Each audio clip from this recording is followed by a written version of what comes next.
welcome to the IDEA conference, the 11th. So those of you who know me, I don't have to introduce myself, but for those, we have established IDEA together with some of my colleagues here. So just before I introduce our most distinguished guest, I would like to make a brief announcement about ESSE, the federation that we are part of. Maybe you have heard that we have established a feminist network. Actually, we call it the Women's and Gender Studies Network in ESSE. And the aim is to support women, to make women's contribution in our field visible. So we would like to add more members from Turkey.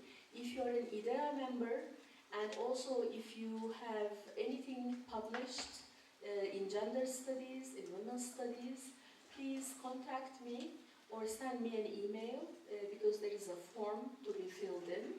And I think it is important that we establish more membership in Turkey now that unfortunately our country is severing its ties with international community. I think we need to have more members from Turkey in ESSE networks and in ESSE. And also ESSE has chosen the Women's Library in Istanbul as one of the 4 institutions about women's studies, so it will be permanently on ESSE website. So I encourage you all who are working in our field in gender studies, please contact me and fill in the form. Thank you. Okay, sorry about this, as we say, my korsan bildiri in Turkish. Again, it's a great honor to be chairing Professor Aileen Douglas. Let me introduce her with a few words.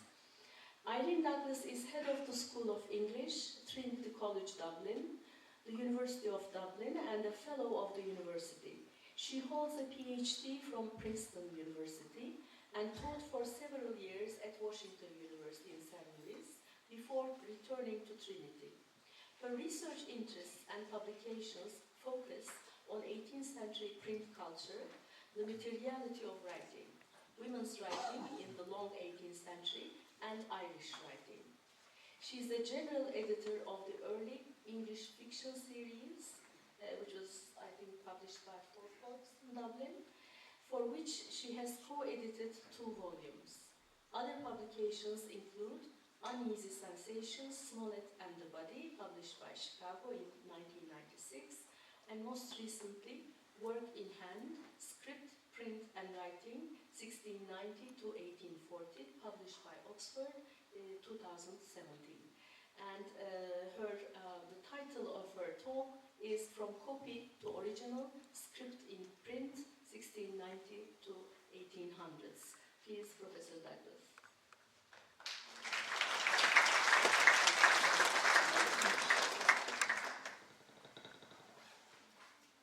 Thank you very much, Ishil, for that introduction. Ambassador, distinguished colleagues, it's a great pleasure to be here this afternoon to participate in the IDEA conference here at Çankaya University. So I'm just going to see if this can work.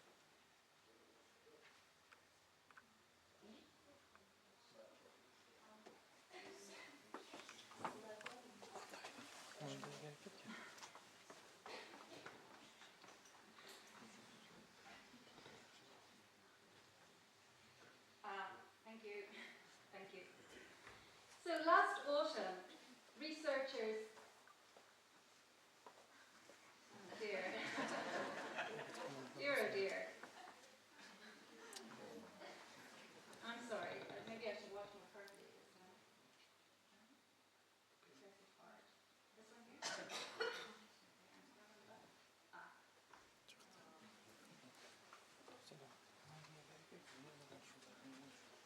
Excellent. Thank you very much. So, last autumn, researchers at the Visual Computing Lab at University College London, they gained quite a lot of international attention because they published an account of some new software that that they had developed. Can everybody hear me, by the way? Great. The name of the software was My Text in Your Handwriting. And what the researchers had done was to develop an algorithm by which, once they had access to a paragraph of any individual's handwriting, they could produce new samples of that handwriting. Newspaper articles on the development invited readers to distinguish between actual and computer-generated samples of the handwriting of Arthur Conan Doyle, Abraham Lincoln, and so on. So potentially, the My Text in Your Handwriting software means that text in the handwriting of any one of us could go on and be produced long after we're able to hold a pen, or indeed long after we've passed away entirely. So I suppose this software represents one of the ways in which increasingly humans might appear to be being displaced or replaced by machines. And this has, in relation to handwriting, a particular point, because in thinking about definitions of humanity or of individuality, handwriting came in modernity to occupy a privileged place.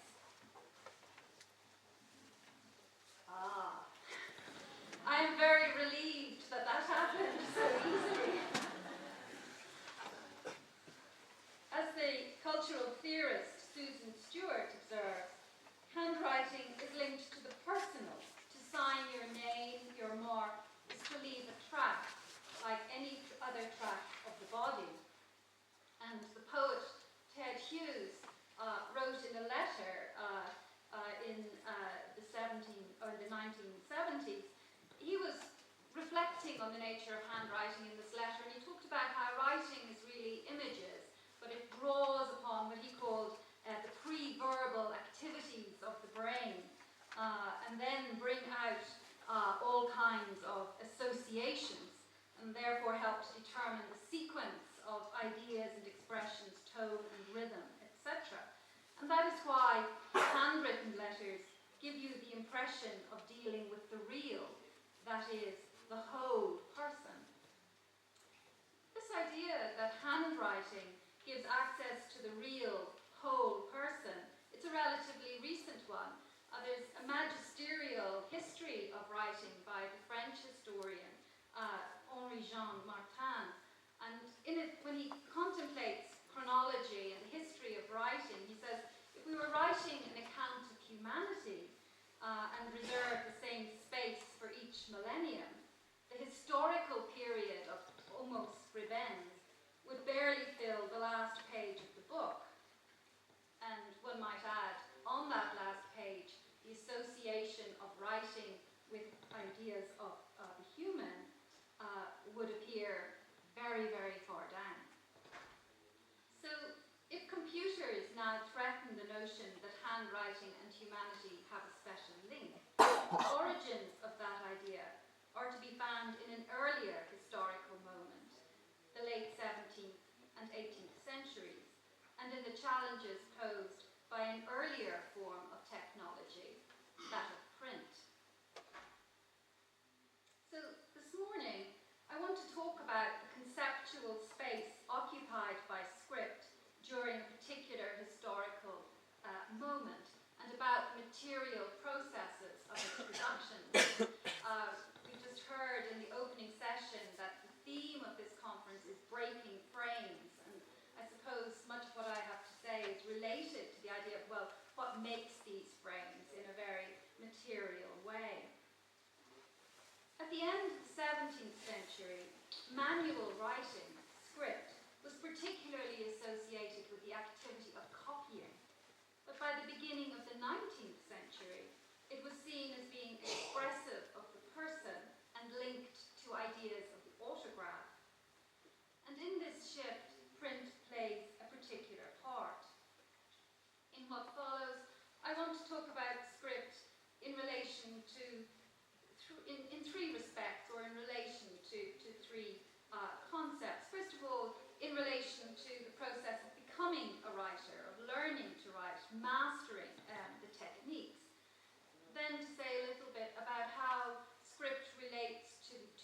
ideas of being the author of a literary text. It's a very specialized form of work.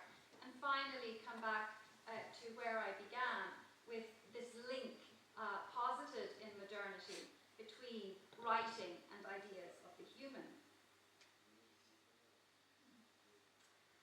So, we know Daniel Defoe today mainly as a novelist, and particularly as the author of Robinson Crusoe, and I think later on in the conference we're going to have a paper on another of his novels, Roxana. But Defoe was a very prodigious writer and quite prolific and varied. And in 1726 he published an intriguing work, and you can see the title page of that work up there on the screen, an essay upon literature. So what Defoe tried to do in this essay was to offer a history of writing, going back all the way to Mount Sinai, and what Defoe called the first writing in the world, the notion that the origin of writing occurred as related in the biblical account of the delivery of the Ten Commandments to Moses. Although not mentioned by Jacques Derrida in Of Grammatology, Defoe does participate in a phenomenon Derrida there identifies, and that is the 18th century attempt to see writing historically as a phenomenon that occurs in history.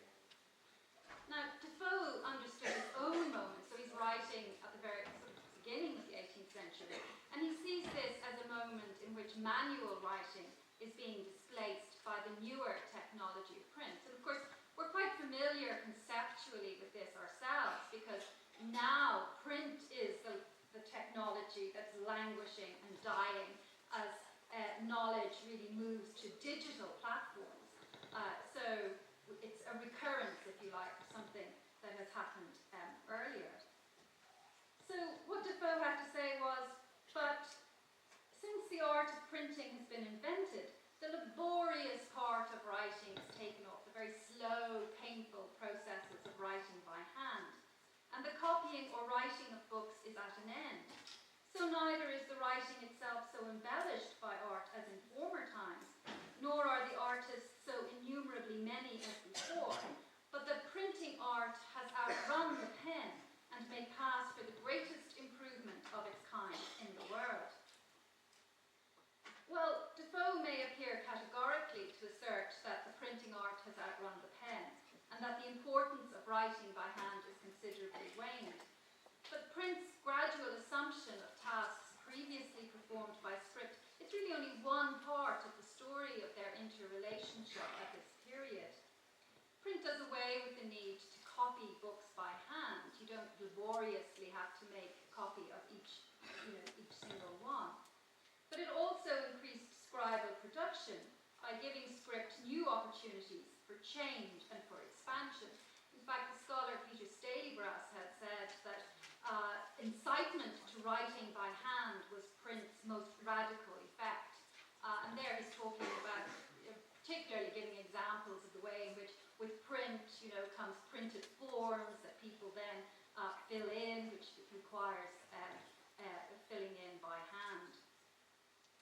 Print reproduced script in the form of engraved copybooks for the student writer. Print generated script, as for example in the commonplace books that men and women of the polite classes kept during this period, recording extracts of works by which they've been particularly impressed. And print shaped understandings of script, as we can see in Defoe's own work, but also I think in other kinds of writing from this period. For example, the novel as a form, a new species of writing in the 18th century. But if you read the works of Samuel Richardson, or you move later in the century to read the works of Jane Austen, one of the things that these novels do is to give us a sense of the conceptual space that surrounds writing by hand at this time. In all of this, the double nature of print as both movable type and rolling press is crucial. So when we think of print, I think we often think of it simply in terms of letterpress and of type. But print actually involves also the reproduction production of images through the process of engraving and the rolling press. Recognition of print as a double invention is apparent in Defoe's essay, especially in the description of the two ways in which what he calls the work of writing can be performed. So the first one is writing by hand with a pen on paper or parchment or vellum. But the second one that he gives is by a graving or carving tool or instrument. And then he talks about the process whereby the engraver reproduces the original copy or sample or image and performs very curious things by engraving in copper or brass, which is afterwards made capable of impressing the letters on paper by an engine, which some call printing, though performed after a different manner from the ordinary way of printing. The engine it is wrought with is called the rolling press. Well, for Defoe and his contemporaries, script was really understood in terms of hands. This is quite a, it's a kind of a tricky term, hand, because it's something we're all familiar with. But in terms of script, hand refers to the shaping of the characters. And in fact, Defoe gets very snippy in his book because he says this language is quite inadequate to what I'm trying to describe. But one of the key features of script, of handwriting in early modern Europe and in England, is that the shape of the letters in any piece of writing is determined by the nature of the document. So you would use a particular kind of hand for your personal correspondence and another kind of hand if you were writing a business letter, for example. And the place where most people encountered these hands was in copybooks, which were produced by writing masters and then reproduced through the processes of engraving. And what you're looking at there is one of the very earliest of English copybooks by Martin Billingsley from the beginning of the 17th century, the pen's excellency. And the hands that Billingsley described were mainly secretary and italic hands. But over the course of the 18th century, the usual hands used in Britain became simplified and standardized. And gradually, they were all, as it were, taken over by a development of which English writing masters were very proud, and this was the development of English round hand. This was a very speedy hand, it was very suitable for commerce, so it has quite an ideological function as well. And as you can see there on the slide, this is Joseph Campion, a writing master, and George Bickham, an engraving, and a work that they produced in the middle of the 18th century. And there are several things here. Penmanship exemplified in all the variety of hands used in Great Britain. And then they give a list there. So, and you'll notice, we were just hearing about feminism and gender studies. You'll notice that they single out here in the middle of their list of hands the Italian hand for the use of ladies. So there's a way in which handwriting is gendered. And there's some very interesting, I read one commentator from the period who said, well, the Italian hand is very suited to ladies because of the tenderness and the slenderness of the letters. And of course, one has to remark here that not all 18th century ladies were tender or slender, and of course not all ladies used Italian hand. But what we're looking at here is the construction of gender, this kind of conceptual space. And then the modern round hand for business. So it's the round hand that really emerges during this period. So the process of becoming a writer, the acts of copying were fundamentally important. And it was understood that as students copied, they learned not only to shape letters, but they were also formed, if you like, by the precepts that they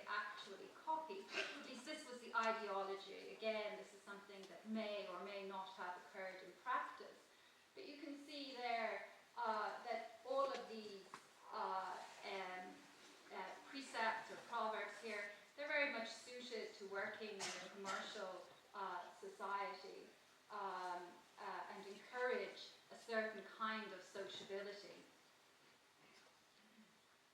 Well, I want to move on from this domain of the copybook and the student writer to think a little bit about a specialized form of writing, and that is the author as writer.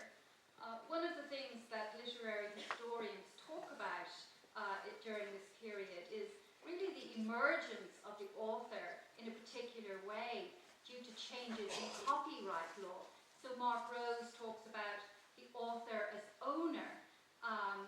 Sort of in the early modern period, really, books were essentially held by or owned by the stationers and publishers. But it's really at this time that we begin to get a sense that the author is the owner of a work, that there's something in a work, there's an immaterial quality that attaches to a work of fiction or to a poem that isn't completely embedded in its material form. And so we move from consideration of this immaterial property to think about questions of originality and personality. So really one of the things we begin to see in this period is an emphasis on the author as the originator of meanings. And what you're looking at there on the screen is a quotation from a very famous work, Edward Young's Conjectures on Original Composition. You sort of think about the 18th century as a period in which neoclassical ideas of aesthetic ideas based on copying and imitation. You have Pope, for example, talking at the beginning of the century about imitation, the imitation of nature being what the artist really does. And that's sort of been challenged and brushed aside by emergent ideas of originality. And here's Young really quite angry at the way in which we are all, he says, born originals, and how come we die copies. That meddling imitation, as soon as we are come to years of indiscretion, snatches the pen and blots out nature's mark of separation, cancels her kind intention, destroys all mental individuality. The lettered world no longer consists of singulars, it is a medley, a mass, and 100 works are at bottom one. So one of the things that happens in this fear that print is really reducing everything to an indistinguishable mass is an emphasis on the author as an originator of meaning, distinctive meaning. So there are several sort of implications here, and I'm just going to talk about them briefly. In his book, The Nature of the Book, Adrian Johns, writing about a slightly earlier period, but then going into the 18th century as well, says that, you know, in early print culture there's an overwhelming paradox, because the only really effective way to guarantee the authenticity of printed sheets is to abandon the defining element of print itself and return to the inscription of authoriality by hand. So what he's talking about is the fact that, of course, you know, prior to the 18th century, there's a great deal of anonymous publication, there's a great deal of plagiarism, there's a sort of a sense that there is perhaps a soup of textuality out there. How can you guarantee the authenticity of what you are reading? And one of the ways is to return to the inscription of authoriality by hand. Among several 18th century manifestations of this paradox, the best known example is Lawrence Sterne, who signed all 4,000 copies of Volume 5 of Tristram Shandy in 1761. But other functions also emerged.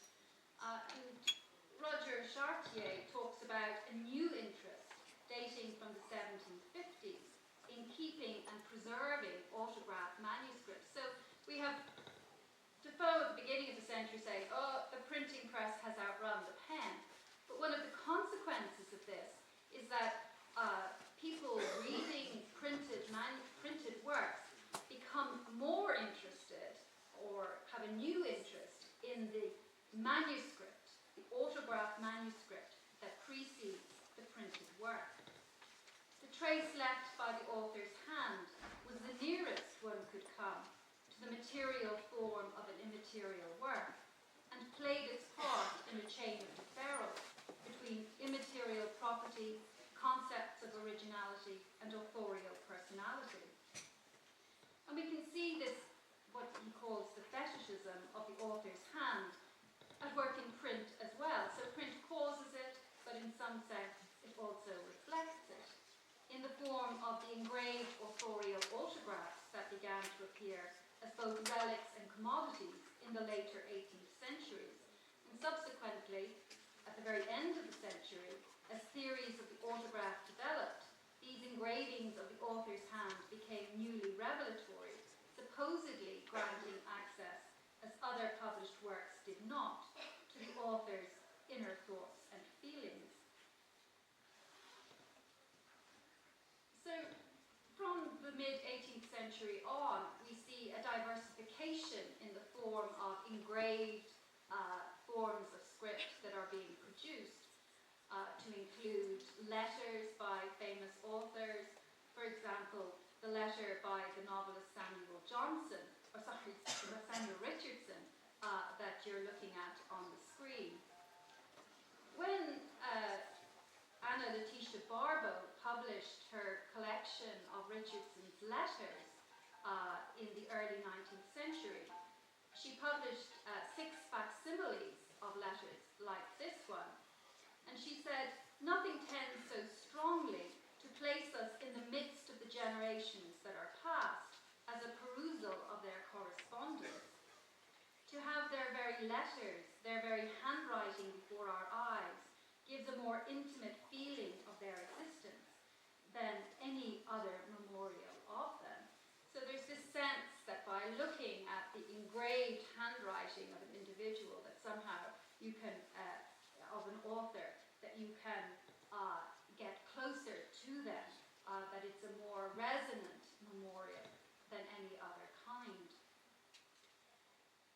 Well, you might say, okay, that's fine if you're thinking about conceptions or constructions of the author, but what is this to do with the actual interpretation of literary works, with how we read them, with how we approach them? And what I'd like to talk about now are 2 examples of engraved script that appeared in the 1790s, and talk about the implications of what we're looking at. So here we have two samples of writing that are reproduced through engraving. And on your left-hand side, you have a draft of a section of Alexander Pope's translation of the Iliad. And on the right, you have a poem from William Blake's Songs of Innocence. And what's interesting here is how the fact that these appear in script rather than in print, how does that shape their interpretation? So the Pope facsimile was produced by Isaac Disraeli in his Curiosities of Literature. And when he reproduced this facsimile, he also directed the reader as to its significance. And one of the things he said was, "The lover of poetry will not be a little gratified when he contemplates the variety of epithets, the imperfect idea, the gradual embellishment, and the critical razors which are discoverable in the facsimile." And the kind of gratification that Pope has in mind here is very similar to what Samuel Johnson wrote, also in relation to this manuscript, in his Life of Pope.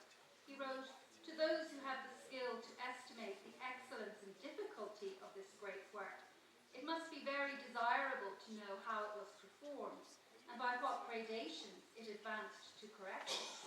Of such an intellectual process, the knowledge has very rarely been attainable, but happily there remains the original copy of the Iliad reposited in the museum."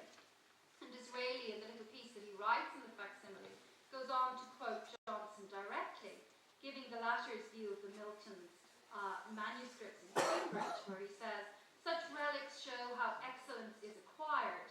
What we hope ever to do with ease, we must first learn to do with diligence." And I suppose what we're looking at here is, in an early form, the germ of what would be genetic criticism. So a reader of Disraeli's Curiosities can see not only Pope's translation, but also look at the process whereby that translation came into being.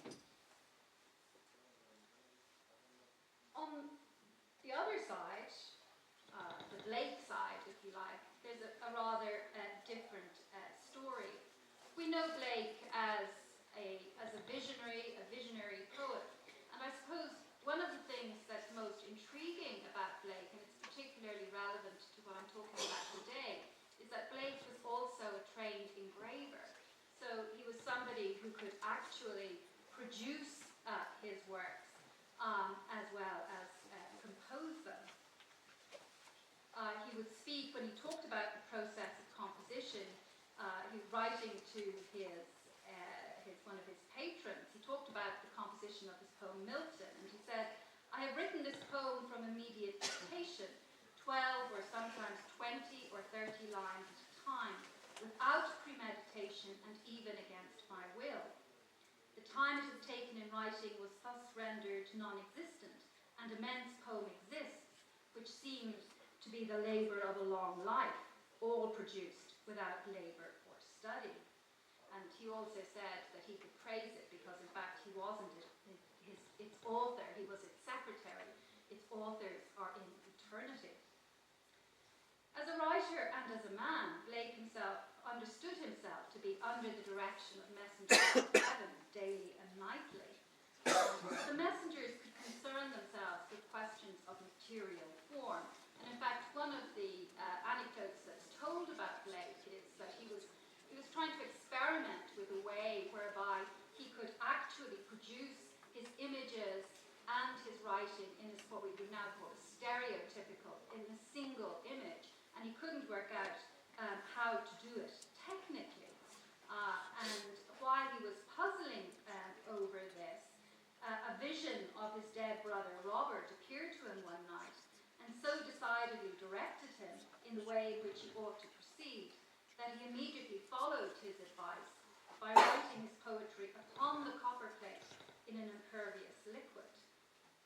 So the writing masters use intaglio engravings, whereby the copperplate is incised so that the sunken line or area holds the ink, and the paper for the print is then forced into the depression. Blake's relief method, his relief engraving, involved writing and drawing on the copperplate with a liquid impervious to acid, and upon the application of acid to bite the plate, the written word and its designs would be unaffected. So what we're looking at here is a kind of technology, if you like, that Blake invented. And one of the implications of this is that he had complete control, or possibly complete control, obviously that's a simplification, of his works.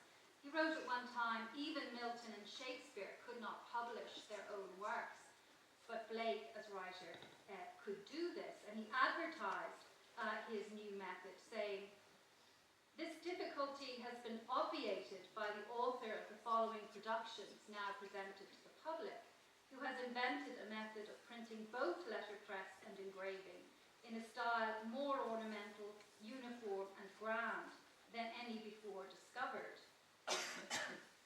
while it produces works at less than 1/4 of the expense. Blake's method performs the task of both letterpress, text, and engraving through a specialized use of handwriting, in a discovery that promised to combine the immediacy and intimacy of script with the propagating power of print." So we've seen just intimated there some of the varied and conflicting ways, or contrasting ways, in which print could affect script and vice versa. So to sort of move to the end, or to move to the final section of my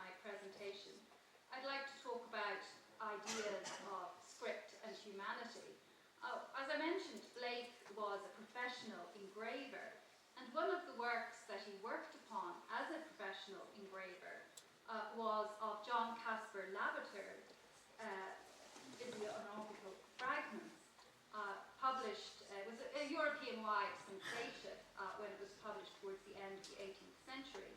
And there were 12 English versions printed subsequently. And one of the things that Lavater argued in this work was that the diversity of handwriting could give access to the real moral character of the individual. Is not the diversity of handwriting generally acknowledged? And in trials for forgery, does it not serve as a guide to our courts towards the discovery of truth? It follows then that it is supposed to be highly probable that each of us has his own handwriting, individual and inimitable, or which at least cannot be counterfeited, but with extreme difficulty and very imperfectly. The exceptions are too few to subvert the rule. And is it possible that this incontestable diversity of writing should not be founded on a real difference of moral character? So you begin with the notion of characters, of hands that are shaped by the function of the document, and then 100 years later you've got Lavater saying, well, actually, the way in which an individual writes gives access to the moral character. So handwriting is something visible, it's an external sign of something that's internal or invisible. And he actually, in his work, interpreted various writing samples for his readers. And following on from this, we had really the later part of the 18th century and into the 19th century, there was a sort of an autograph mania for the collection of autographs, but also for printing them in engraved form. So you began to get in periodicals, you get autographs of famous writers, autographs of royalty, and so on. The fascination with autographs in the early decades of the 19th century derived from the contemporary belief that while the content of a piece of writing might be a considered and conscious choice, the manner of the writing was not under conscious control. According to one popularizer writing in 1823, in using his pen, a man acts unconsciously as the current of his blood impels him, and there at all times nature flows unrestrained and free. Well, this sort of discourse of what handwriting might mean is obviously limited to those who can actually write. And what I'd like to turn to now is the teaching of writing in the 18th century. I mean, this is a period when there's no national education. Children might go to school for a couple of years, if at all. And reading and writing are taught sequentially. So if you only went to school for a brief period, you might learn to read, but not to write. And during the 18th century, a lot of education is in a kind of a voluntary sector, if you like, so that the poor, for example, are taught in charity schools or in the later part of the 18th century in Sunday schools. And one of the features of many of these schools was that they didn't actually believe that it was necessary for individuals to know how to write. It would be good for children to learn how to read because then they would have access to the Bible and to improving literature. But really, to learn to write would be to give them skills above their station. And this is bound in with a very hierarchical, fixed view of society, which understands that many people are born to perform laborious tasks, and that any kind of education might make them unhappy or sort of interfere with that provision of labour. So there's a kind of controversy about this that runs on through the 18th century, and only very gradually is it accepted that perhaps it is actually desirable. It is desirable that the skill of writing, the ability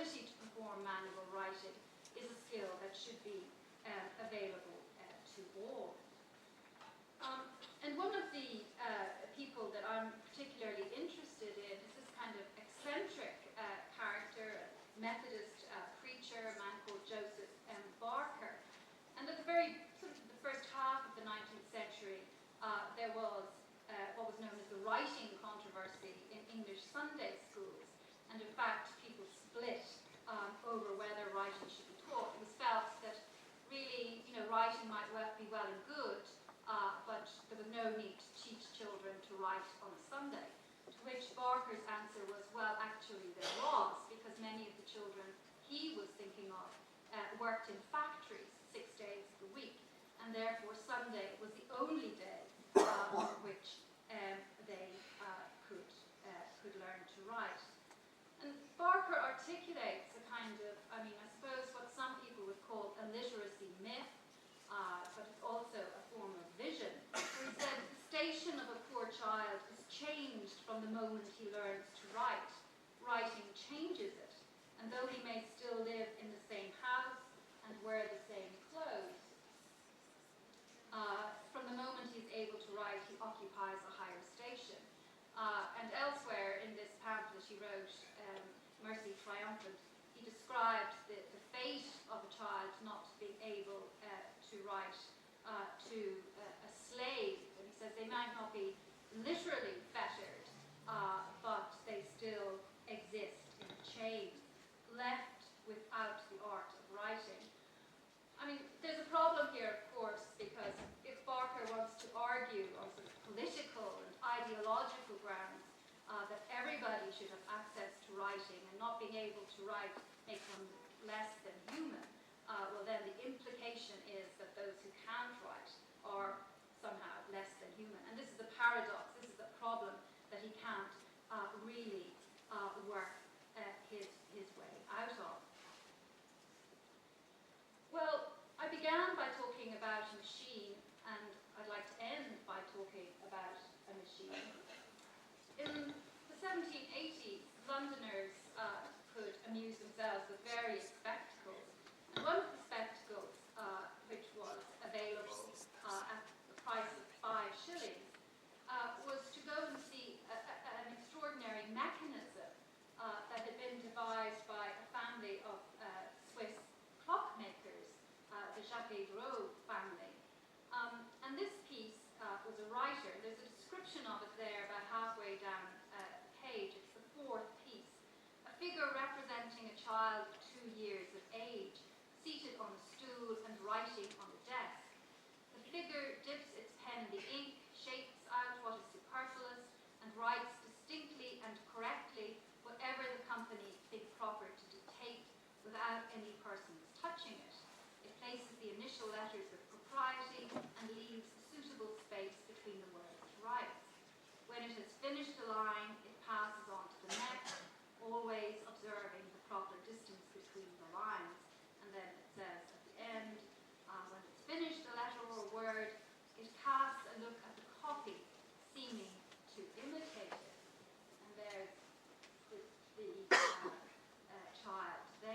Thank you very much.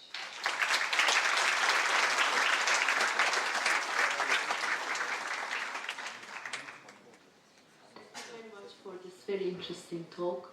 I'm sure there are people who would like to ask some questions and make comments. Yes? Okay, please.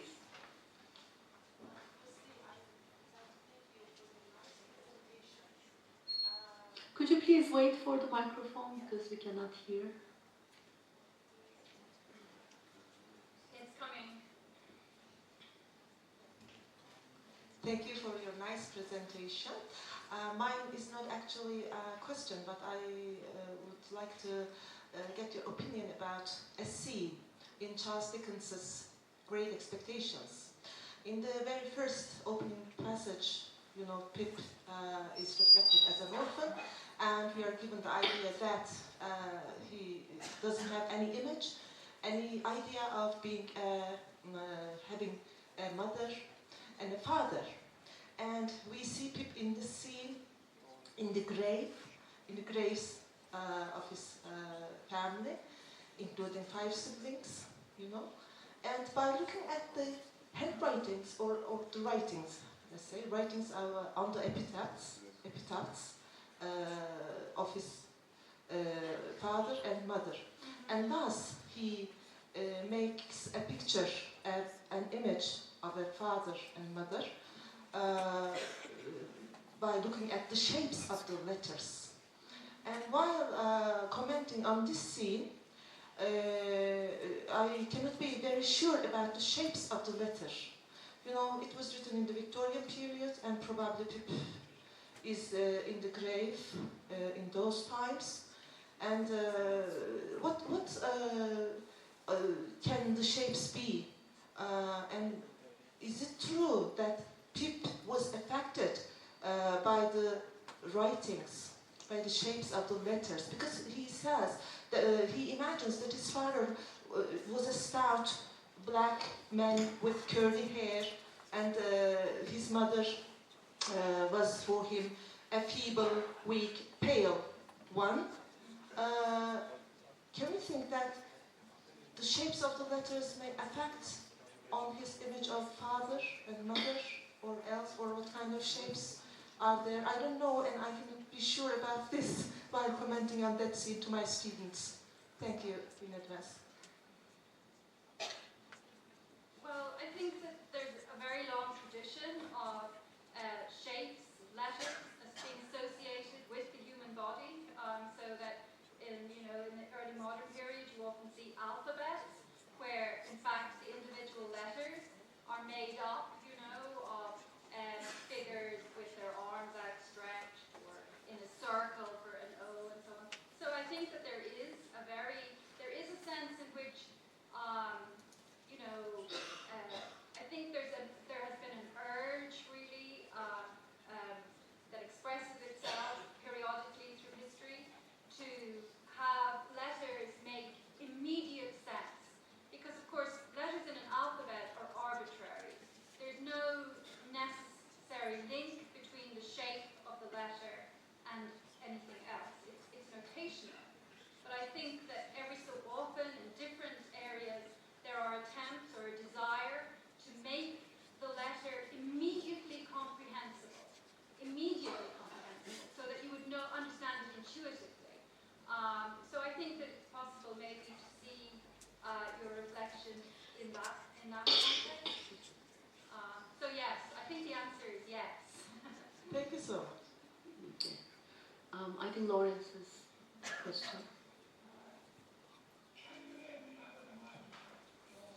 Yes. Yes.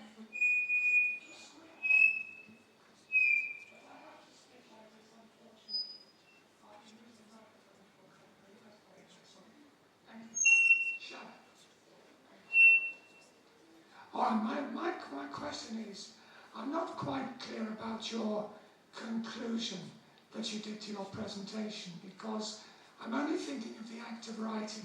But sometimes if I write most of my stuff with a pen. I'm terribly old-fashioned, but the point is that one takes a kind of visceral pleasure in making squiggles and things on the page, and then seeing a page full of writing in blue ink. And you have a pleasure which I can't actually describe, but it's something that makes me feel good. Now, you were kind of putting a distinction between humans and androids in terms of writing, or in terms of shapes, and in terms of symbols. Does that mean to say, according to your argument, that the sheer pleasure of actually making shapes is something that you think is on the way out? Well, I think it is on the way out because, I mean, not for those who enjoy it, and I would be like you, I enjoy the physical experience of writing. But I think for many of the younger people in this room, writing is not as natural an activity. For us, for people of my generation, it's naturalized. We do it, I wouldn't say effortlessly, but it's just something we do. But I noticed in my institution when students, we have written exams, and when students go to sit an exam, it's actually the writing that's the harder part. They know what they want to write, but the physical experience of sitting down and writing for 2 hours is very difficult for them.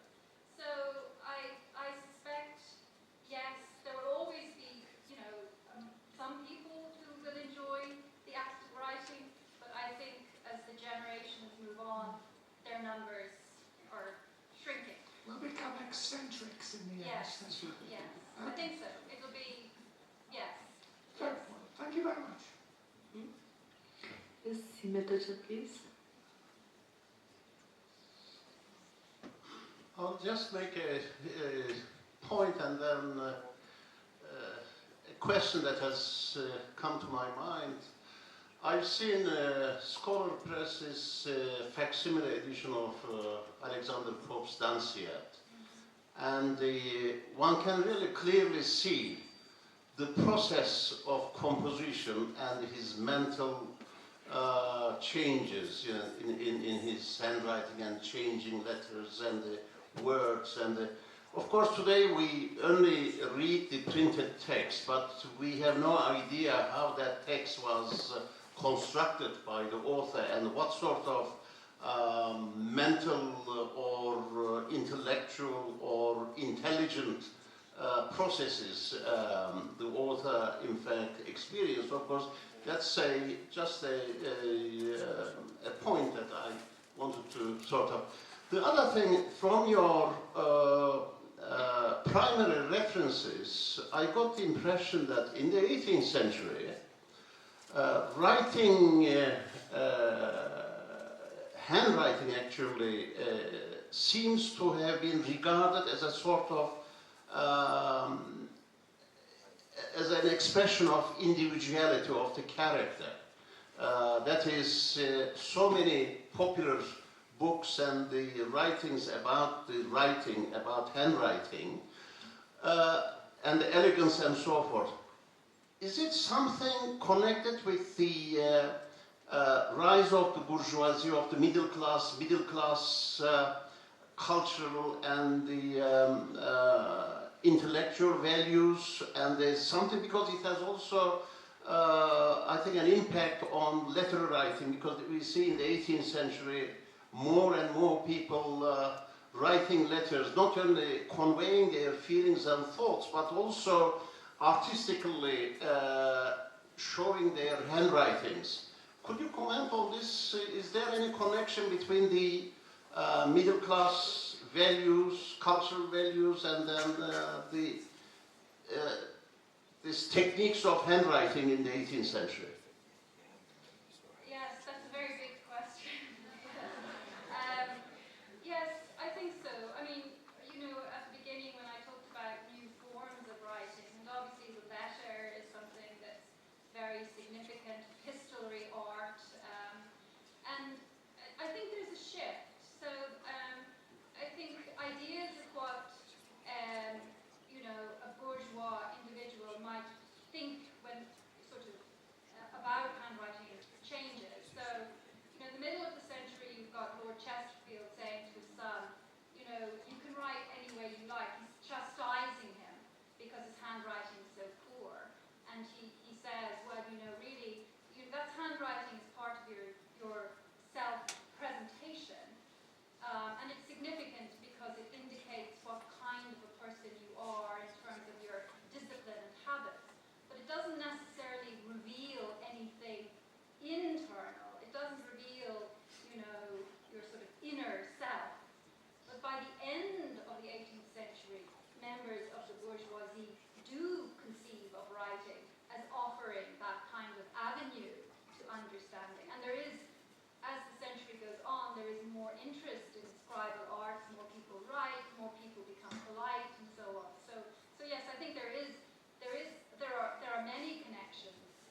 Yes, please.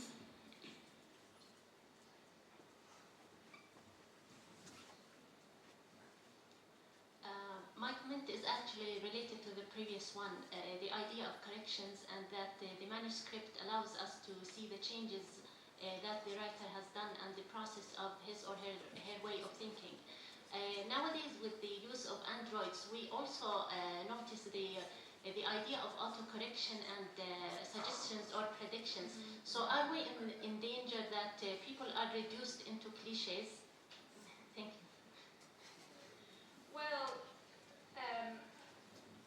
possibly. I find even sort of predictive texting and things like that we're sort of being colonized, if you like. But I think those kinds of anxieties, I suppose one of the things I wanted to get across was that, we think we're the first people dealing with a certain kind of technological crisis, but actually there are earlier forms that are similar, they're not identical. And I mentioned Disraeli as the person who printed the Pope facsimile that we looked at. And when he writes about handwriting in the early 19th century, he says it's as though the writers are being produced by the rolling press, because they're all coming out the same way. So it's as though the human beings are being created by the machine because of the way in which they're instructed. So yes, and there are earlier forms of that as well. Any other questions? Okay, maybe I can ask one question. Well, what would you say about women's relationship to handwriting? Because especially in the 18th century, a lot of women, there was an abundance of memoirs and autobiographies written by women. And so on the one hand, there is this famous phrase, print and be damned. And then handwriting as an avenue to self-presentation. So women's access to printing was very poor, so they were writing in handwriting. So how would you comment on that? Well, I think, again, it's a very large topic and a lot to be said. So we do have a phenomenon of women in the 18th century not publishing, but circulating their manuscripts still among their intimates and so on. So that's still going on. But more and more, as you say, women are accessing print and publishing their work. I think in terms of handwriting, it is a very gendered discourse, so you see a lot of reflections or remarks about women's inability to spell and their lopsided handwriting and so on.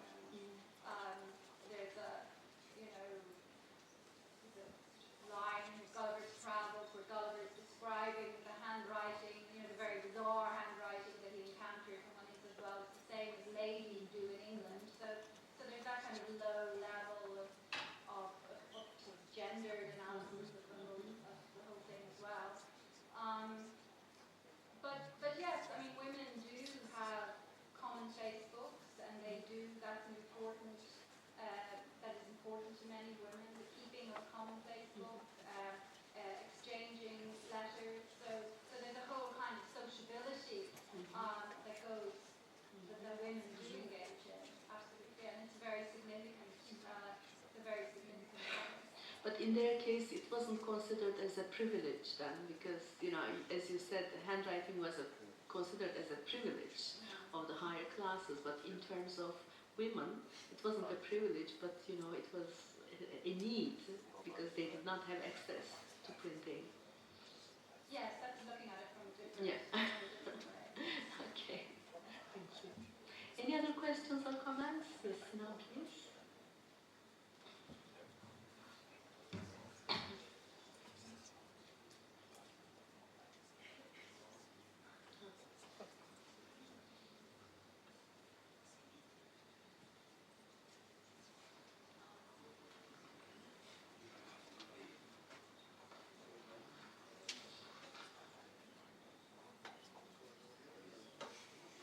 Yeah, all right. So, yeah, thank you very much for this very interesting presentation and bringing the materiality materiality of text and text production into like some kind of under some spotlight here, because like I've been doing some work on these concerns recently, and it's this new awareness, I believe, about how we should approach texts and literature as well, not only in their discursive content, but also in terms of their materiality. My question is basically, like your concluding remark was about what does this mean for a definition of humanity, and like what's the line that divides the man and machine? And that's of course a very interesting question. Would you agree that this kind of research also has implications for looking at the lines that divides the human and the non-human, and well, the human and the animal, if you like from biosemiotics interpretation? Like one recent idea that I've been exploring is to call people like Blake, who could do things differently on his own, and like, of course, it wasn't his dream.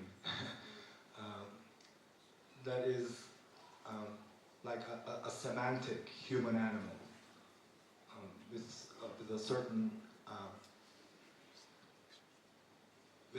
intuition and skills of using his body, and like you were saying, using the hands and matter around it, the paper, the ink, the plates, and everything. So, what do all these mean about this question to you regarding the line between human and animal?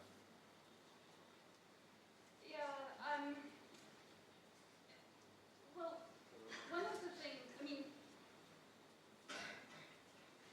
one of the classic ways of sort of imposing boundaries or observing boundaries in the 18th century is to say, well, it's speech that separates human beings from animals. So because human beings can speak, that's, you know, you sort of look at people like Edward Tyson, you know, performing anatomies on chimpanzees and saying, well, you know, actually the chimpanzee, you know, has all the physical equipment to speak, but just doesn't, you know. So that's something that humans do. And then writing is what separates civilized nations from those that aren't civilized. So those are ways in which people kind of try and organize matter, if you like. As you were speaking, I was thinking, and it's not something I've talked about today, is, you know, if you place it in the context of Derridian notions of logocentrism, and, you know, Derrida's argument that through Western history, writing has been denigrated by philosophers because it is material, because it is something that we do in a physical way, you know, with our bodies. And for that reason, it's been demoted in contrast to speech, which has the kind of marks of the divine about it. So I think that is one way that's very fruitful, maybe, for developing some of the observations you've been making. And yes, I think one could do that. One could do that very, very easily. Thank you. Well, I think our time is up already, so let's go to lunch. Thank you very much again, Aileen.